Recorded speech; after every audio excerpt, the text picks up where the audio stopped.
Bonjour les vierges, bienvenue dans votre guidance. Allons voir ensemble les messages pour vous.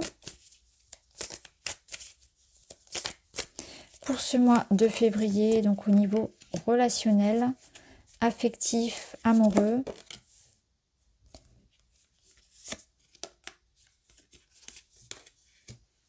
Alors là, on vous invite à travailler sur votre rapport à l'autre, à la dépendance, peut-être à la dépendance à quelque chose. On vous invite aussi à fuir tout ce qui n'est pas stable, tout ce qui vous apporte des doutes. Vous voyez, on peut être dans des relations où on est plus dans la souffrance, dans l'attente, dans le manque que dans la joie et dans l'harmonie. Si vous vivez ce genre de relation, hein, que ce soit amicale, que ce soit dans le professionnel, dans la vie familiale, dans la vie amoureuse, on vous invite à prendre de la distance parce que c'est pas quelque chose qui est sain pour vous. Il y a quelque chose qui va venir tout le temps rallumer une blessure. Alors ça peut être l'idée justement d'aller travailler sur cette blessure, certes, mais en tout cas ne restez pas dans cette énergie-là qui apporte que finalement des doutes, de l'attente, des frustrations. Vous avez besoin de couper avec tout ça. Vous avez besoin de vous mettre dans une situation où vous êtes davantage écouté, respecté, en harmonie. Donc là, il y a un déséquilibre dans une relation. Il y a quelque chose ici dont on doit s'éloigner. Prendre cette décision-là pour prendre soin de soi, pour se faire respecter davantage, pour s'aimer davantage. Pour d'autres, ici, on est dans une étape où on a envie de prendre soin de soi, justement. On est déjà là-dedans et on prend conscience que les émotions qu'on peut ressentir, elles sont en lien avec quelque chose qu'on n'a pas encore libéré. Donc, il y a une vieille blessure ici qu'il est important de conscientiser, de libérer. On travaille dessus. On voit que pour cela, vous êtes prêt à apporter des changements dans votre vie. Donc on travaille pour certains effectivement sur cette notion de dépendance affective, de codépendance aussi, c'est-à-dire d'être dans l'idée de vivre au travers des autres. Je vis pour le bonheur de mes enfants, je vis pour le bonheur de mon partenaire, je suis ce qu'on appelle le people pleaser, je veux toujours faire plaisir aux autres, mais lorsque je fais plaisir aux autres, est-ce que je me fais plaisir à moi aussi? Est-ce que je ne suis pas dans des situations de sacrifice, de dénouement excessif, de dévouement excessif, où je m'oublie et je suis en souffrance, vous voyez. Je suis en souffrance parce qu'il n'y a pas d'équilibre, je m'épuise. C'est la cruche dans laquelle on vient toujours se servir, mais à un moment donné, il n'y a plus d'eau pour vous. Et là, vous prenez conscience de ça. Donc, il y a vraiment ce cheminement de je prends conscience que, ok, dans ces circonstances-là, je souffre parce que je ne suis pas reconnue, je ne suis pas valorisée, je ne suis pas nourrie. Et en même temps, peut-être que j'ai ma part de responsabilité parce que, d'un autre côté, je reste dans ce type de relation où j'ai toujours à cœur de faire plaisir aux gens, de penser aux autres avant moi, etc. Donc, il y a ce cheminement-là, cette réflexion qui se passe par rapport à tout ça, hein, c'est très large, c'est très... voilà. Vous voyez comment ça résonne pour vous, dans quelle situation vous vous projetez le plus. Mais ce qui est sûr, c'est que vous souhaitez davantage être à l'écoute de vos véritables besoins. Ne moins dépendre des autres pour être heureux. Que votre bonheur, il passe par vous-même. Ne pas attendre que l'autre me rende heureux, c'est moi. Je suis à la charge de mon propre bonheur. Mon bonheur ne dépend pas des autres et le bonheur des autres non plus ne dépend pas uniquement de moi. Je peux aussi me libérer d'un certain poids, de certaines obligations dans lesquelles peut-être je me sens obligée de faire. Voilà, il y a ce juste équilibre, c'est juste un équilibre en fait, c'est pas tout arrêter non plus, ne pensez qu'à soi, c'est une question d'équilibre. Qu'est-ce qui reste pour vous à la fin? Qu'est-ce qu'on vous donne? Est-ce que c'est juste? Est-ce que c'est équilibré? Est-ce qu'il n'y a pas effectivement certaines relations ici qui vous rendent plus malade ou certaines relations ou situations qui vous rendent plus malade? Est-ce que aussi vous, quelque part, vous n'entretenez pas une sorte de cercle vicieux dans lequel finalement vous vous retrouvez toujours sans rien? Vous vous retrouvez toujours dans les mêmes énergies où vous vous sentez abandonné, délaissé, incompris, etc. Vous voyez comment ça résonne? Alors, je vais remettre quand même une petite carte par-dessus. On a la légèreté. voyez, il y a quelque chose ici qui est... On est arrivé à un point de non-retour. Il y a quelque chose qui est... comment dire? Il y a un manque d'investissement ici. Avec le flirt, c'est ça. C'est que il y a quelque chose ici.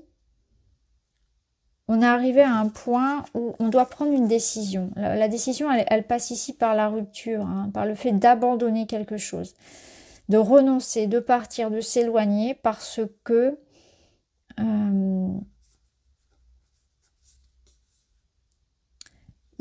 ici, on parle de faible investissement. Donc, il y a peut-être dans une relation amoureuse quelqu'un qui donne pas assez, qui ne s'investit pas assez. Donc, si vous, ça ne vous satisfait pas, ne restez pas dans cette situation de souffrance. C'est quelque part ce qu'on vous dit. Peut-être que c'est par rapport à vous-même, hein, que vous êtes fatigué, que vous êtes arrivé à un point de toute façon de fatigue, de ras-le-bol. Clairement, il y a quelque chose comme du ras-le-bol. Peut-être que ça nous montre aussi un poids, alors le poids du quotidien, la charge mentale, le poids du travail, etc. Il y a une fatigue et on vous invite aussi à prendre soin de vous. Parce que le flirt, c'est aussi cette énergie de légèreté. Vous avez besoin de vous libérer d'un poids, vous libérer d'une tension, vous libérer d'une certaine forme de quelque chose qui doit être entretenu. Je pense que vous, de votre côté, vous pouvez soit vous sentir, alors en anglais c'est neglect, pas négligé, mais délaissé, voilà, vous sentir délaissé, ou bien c'est vous-même hein, qui vous êtes quelque part abandonné dans une situation, parce que vous n'avez pas pensé à votre bien-être, vous avez fait passer les autres avant, ou une circonstance, le travail, la famille, peu importe. Vous vous êtes oublié. Et là, vous voyez, on est obligé de mettre le nez dessus. On est obligé de s'y intéresser. On est obligé de prendre une décision et de faire quelque chose parce que c'est devenu trop lourd, trop épuisant, etc. Donc ça, c'est le défi, en fait. Peut-être que ça vous fait peur parce que vous ne savez pas ce qu'il y aura derrière. Donc parfois, on préfère rester dans quelque chose d'inconfortable que de sauter le pas et de partir vers quelque chose d'inconnu. Ça peut être ça. Hein. Ou vous ne savez pas comment faire, comment vous en libérer.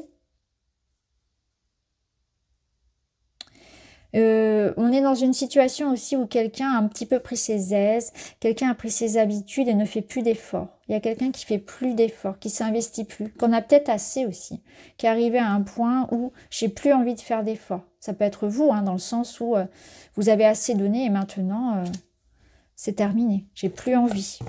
Il y a une lassitude quelque part.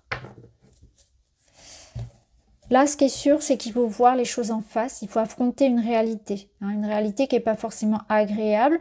Une réalité où chacun prend ses responsabilités, y compris vous, pour savoir comment on en est arrivé là. Parce que comme je vous l'ai dit, il y a aussi une acceptation de votre part, si c'est quelque chose ici en lien avec un abus de confiance, un abus de gentillesse, etc.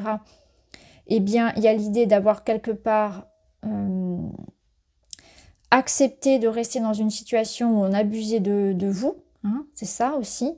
Et là, il y a l'idée, eh ben, justement, hein, de, quoi qu'il en soit, de regarder les choses en face, de arrêter de se mentir à soi-même ou de découvrir quelque chose. Il peut y avoir aussi l'idée d'une situation où vous allez découvrir quelque chose, ça va vous ramener à ça, à une réalité et à l'idée de c'est bon. Ça sera un peu comme la goutte de trop. Ça peut être ça. Il peut y avoir la goutte de trop qui finalement vous fasse bouger. Ou une information, un événement qui vous fasse voir une réalité. Il y a un événement qui déclenche, qui vous fait dire « Allez, stop, j'arrête, je peux plus rester à vivre comme ça. Je peux plus supporter ça. Je peux pas rester ici. Je suis en train de me rendre malade, de m'user. Ça n'est pas viable, ça n'est pas vivable sur le long terme. J'ai besoin de me libérer hein, de ce poids, de cette tension. J'ai besoin d'ouvrir les yeux sur cette situation, sur cette personne. Il faut que j'agisse, je peux pas rester comme ça. » Alors, les vierges, pour vous, qu'est-ce qu'on a d'autre?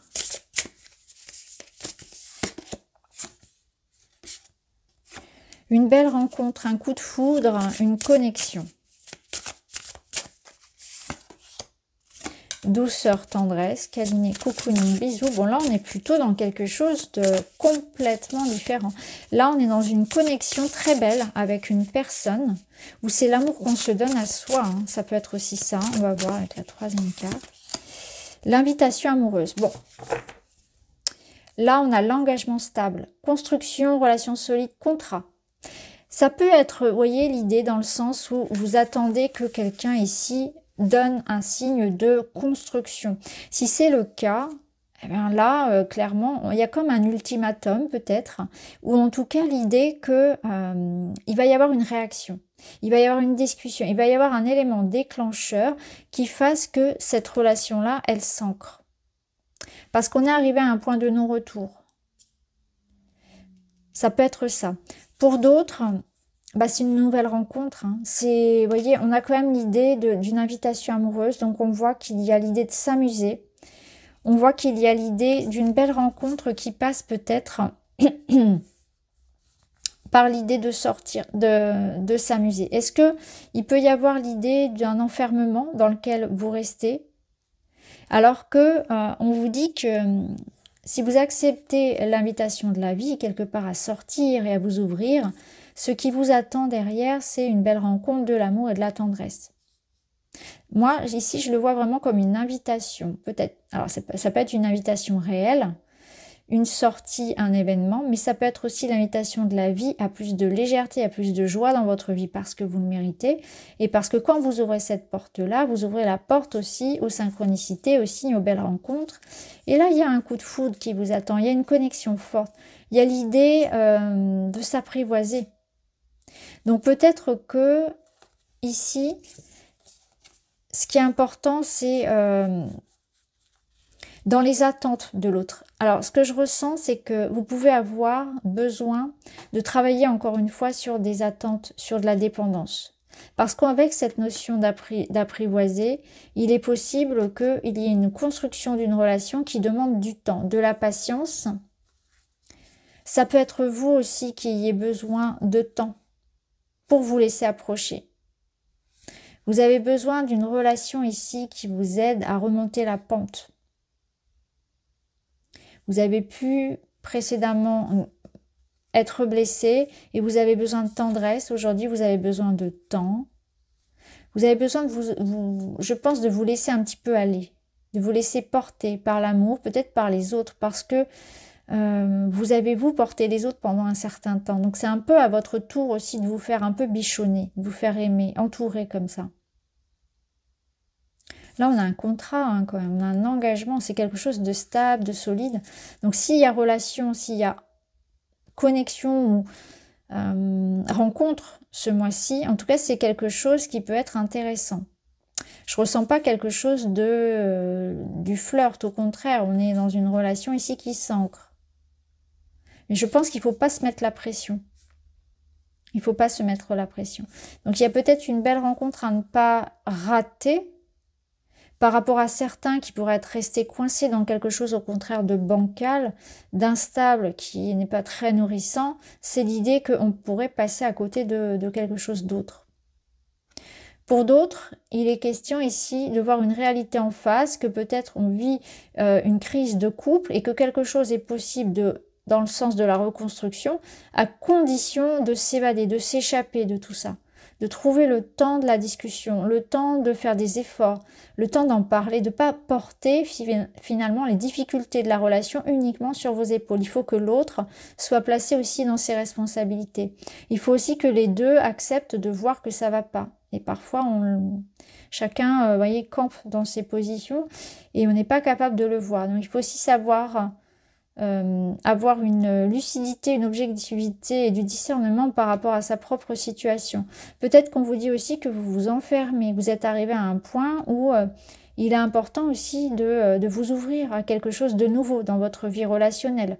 Que si vous souhaitez rencontrer l'amour, vivre des relations épanouissantes, peut-être qu'il faut lâcher avec certaines habitudes, croyances ou relations du passé.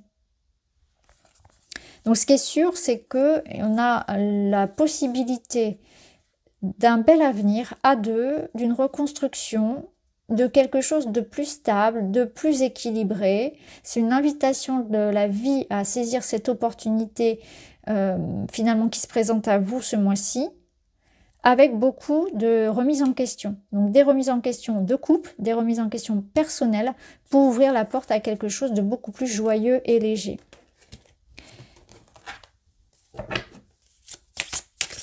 Alors,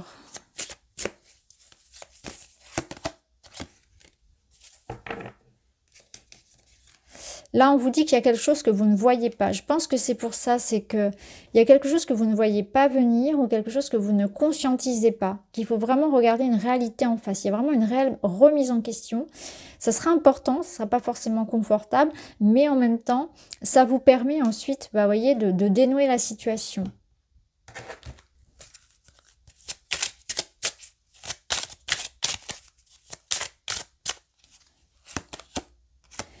Et on a l'union, l'accord et l'engagement.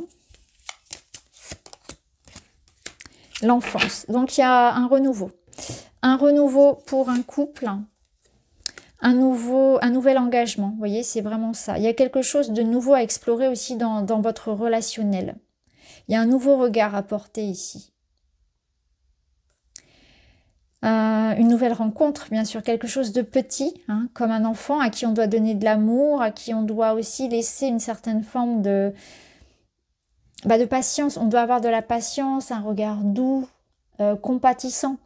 Donc ça peut être aussi l'idée de se laisser une chance à soi, à l'autre,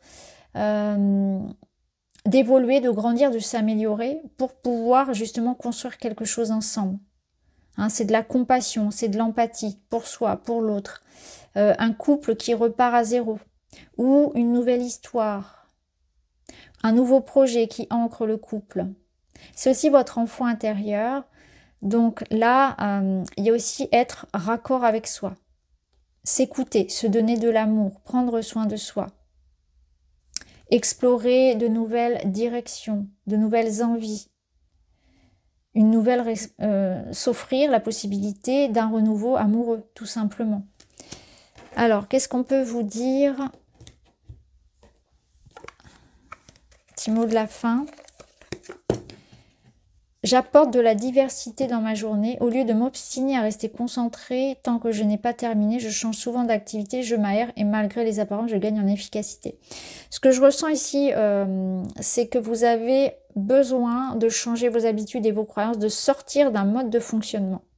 C'est aller se confronter à une autre réalité, à une autre expérience. Sortir de votre zone de confort, hein, quelque part. Arrêtez de croire que ça doit être toujours comme ça. Arrêtez de croire qu'on a toujours raison, qu'on fait de la bonne façon. Il y a d'autres façons. Il y a une autre vision qui est possible. Il y a quelque chose que vous devez voir, percevoir de différent. Donc voilà pour vous les vierges. J'espère que ça vous parle. N'hésitez pas à me dire. Je vous embrasse. À très vite.